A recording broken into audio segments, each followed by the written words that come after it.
is Dr. Sarala. Welcome to Millet Magic. We are back after a very long time with another episode of In Conversation with Dr. Khadar. Namaste. So, we have been encountering a lot of people who have been confused about Ambali.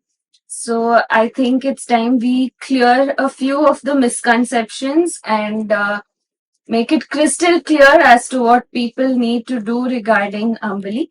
Of course, we already have a video in detail about the importance of microbial balance in our body and a detailed video in both English and Kannada and in Hindi regarding how to make Ambali.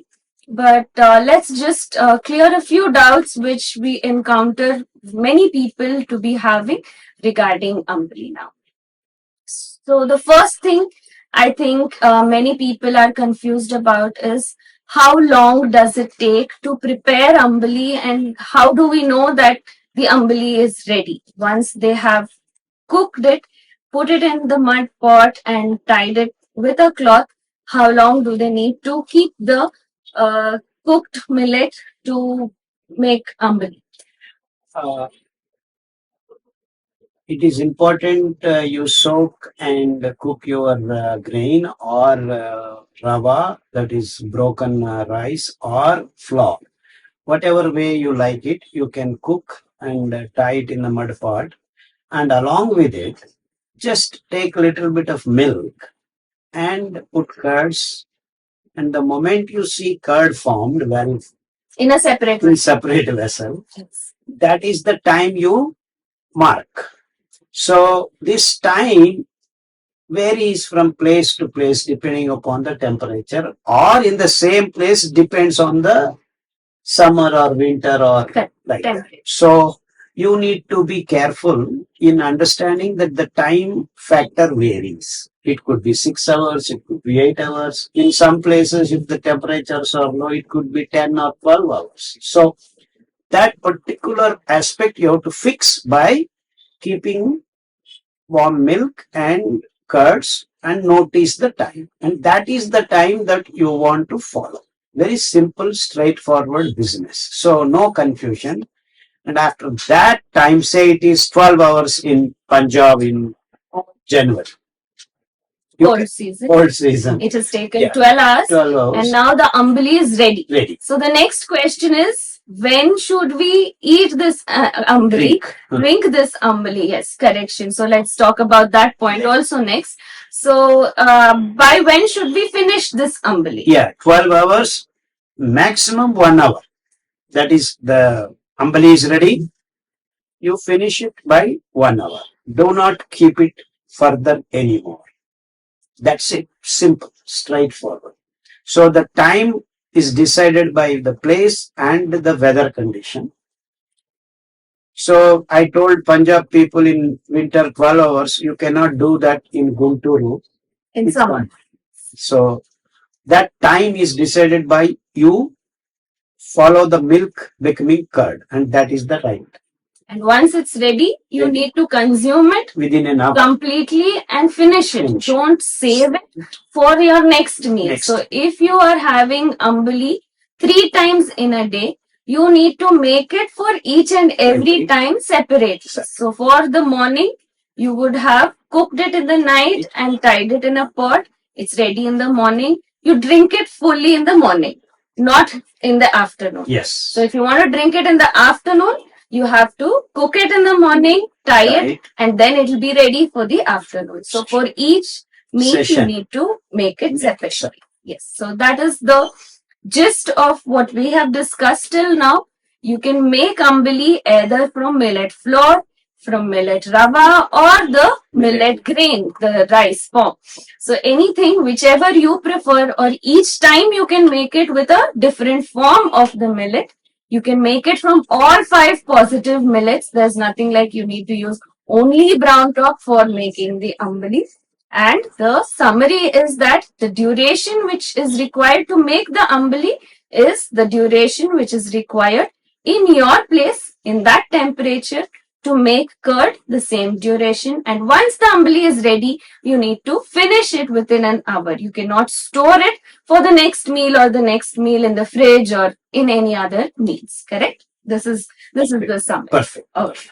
So one more question people have been asking is, how do we know? Is there any test that the ambali is ready? Does it smell sour since it's fermented?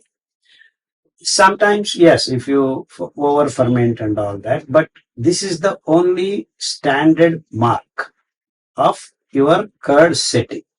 Once that is set, that is the number of hours, and you do not worry whether it is formed or not, because different microbial populations set in depending upon the grain.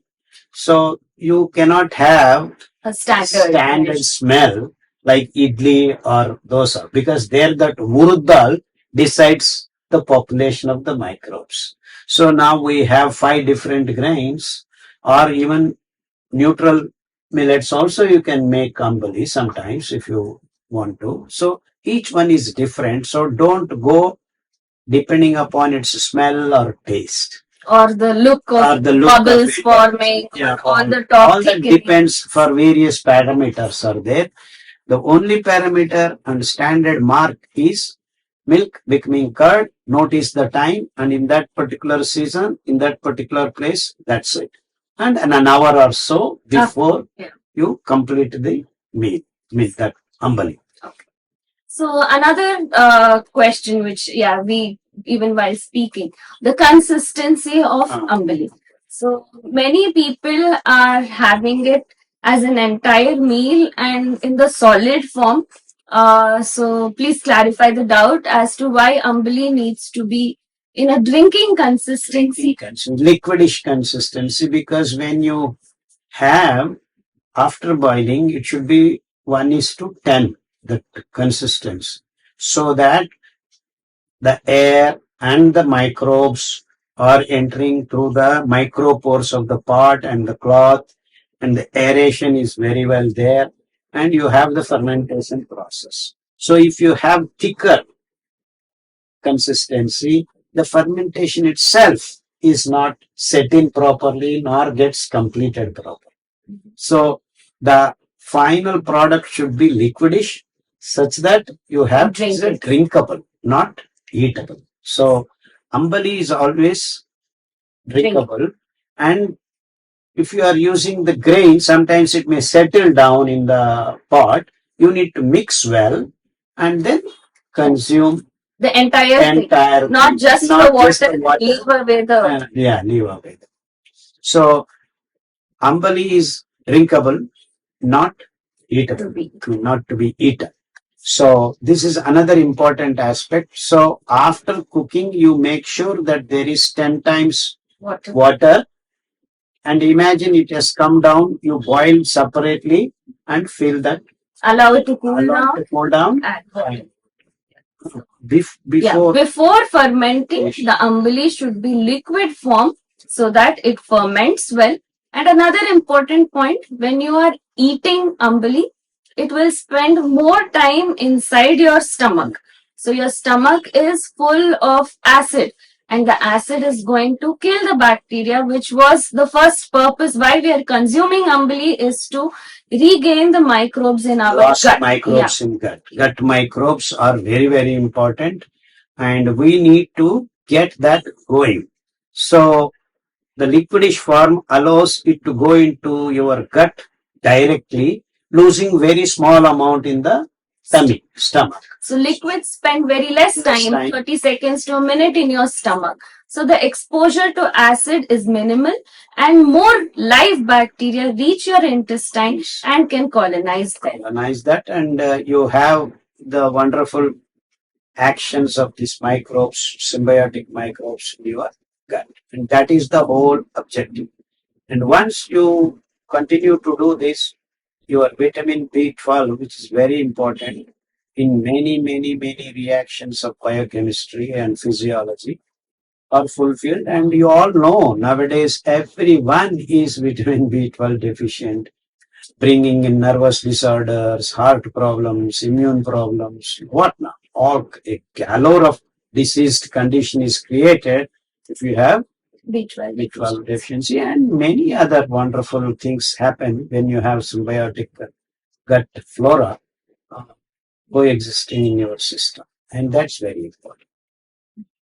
And lastly, I think there's a question whether we can mix dal, mix vegetables, mix jaggery, mix fruits into the ambali. So let's just clear that one doubt. Yeah, by mixing, don't make it to stay in stomach. So whatever you do, it should still be liquid. It should be liquidish, and that's the only condition. You can add anything you want. See that it is not very hot, so that the microbes do not to kill the microbes. These are the two conditions. So keep it liquidish and keep it lukewarm. And mix just before consuming it. Not long before and then. Yeah, many people who are taking it in their box are going to pre-mix it, then it will not work. Yes. So whatever you're mixing, sambar, rasam, dal, vegetables or jaggery, make sure that the ambali stays in the liquid form, that you're not adding something which is very hot, and that you're mixing it just before consuming it and not keeping the ambali after mixing anything into it. And lastly, the final question is, if someone is having ambali 3 times in a day, say a cancer patient or a person who is on dialysis or any serious kind of illness, is ambali their sole meal? Is it the only thing they have? Or can they eat after that? Because many people are not feeling satisfied or are still feeling hungry after having. No, sure, they should eat if they feel hungry after 5-10 minutes. Once it settles down into your gut, passes through the stomach, within 5 minutes you can actually start eating meals made out of the same grain. That's the only condition. Yes. That's the only condition. So you can make idli and eat, or rice, sambar or roti, whatever. You eat till you are satisfied for that particular meal. This is a mandatory drink so that your gut microbes keep getting regenerated, replenished. And you're healing inside. And various diversified bacteria and microbes you need to fill in, which we have lost in the last decade or so. Everyone is out of sync as far as the microbes are concerned. So to conclude, all 3 meals, make sure you have a tumbler of ambali if you have any serious health condition.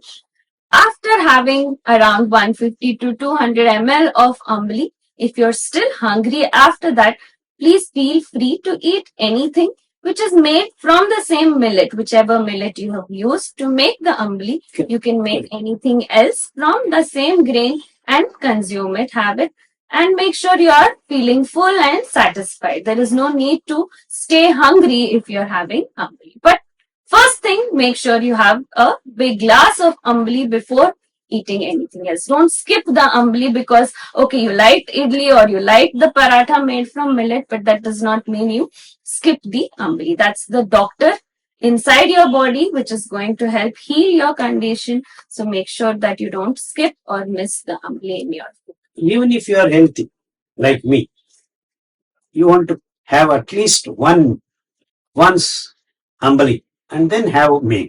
To maintain that gut bacteria. So the various kinds of grains, various kinds of diversified microbes are getting replenished so that you are good to go regular.